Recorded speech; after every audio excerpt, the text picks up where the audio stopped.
How does resistance show up in your life? For me, it shows up as fear. Fear of change, fear of growth, fear of opportunity, fear of the unusual, and fear of what's extraordinary. But for us to live an extraordinary life, we have to be willing to step beyond our resistance. We have to be willing to cross that threshold so we can become the person that we're meant to be.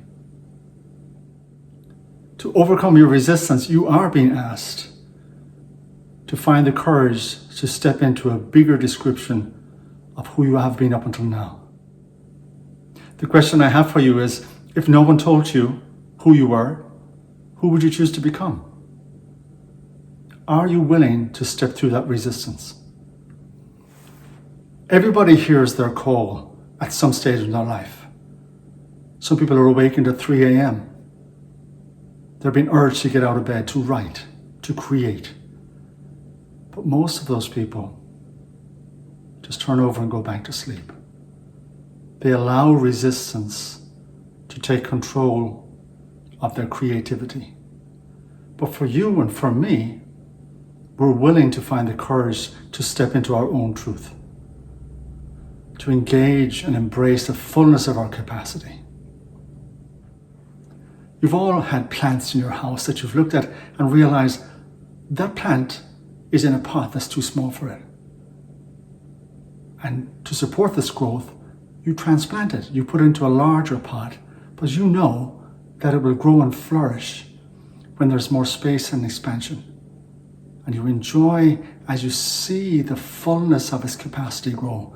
It's the exact same for us.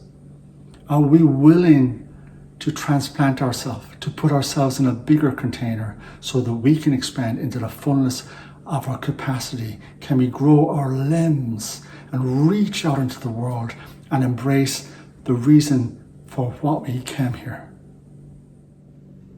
Resistance and fear guard the doorway. The doorway, the threshold, the portal that opens up and invites you into a place of greater expansion where you can truly express the fullness of your potential. When we step into new landscapes, it's best off to journey with someone who knows the territory. And this is where my coaching comes in. Being able to become familiar, to being able to guide our way through this familiar territory, to negotiate the landscape and be able to arrive at our destination. This is our purpose. I'm opening up my calendar for 3 30-minute discovery calls. Message me to book your space. Do it now. Don't let resistance win.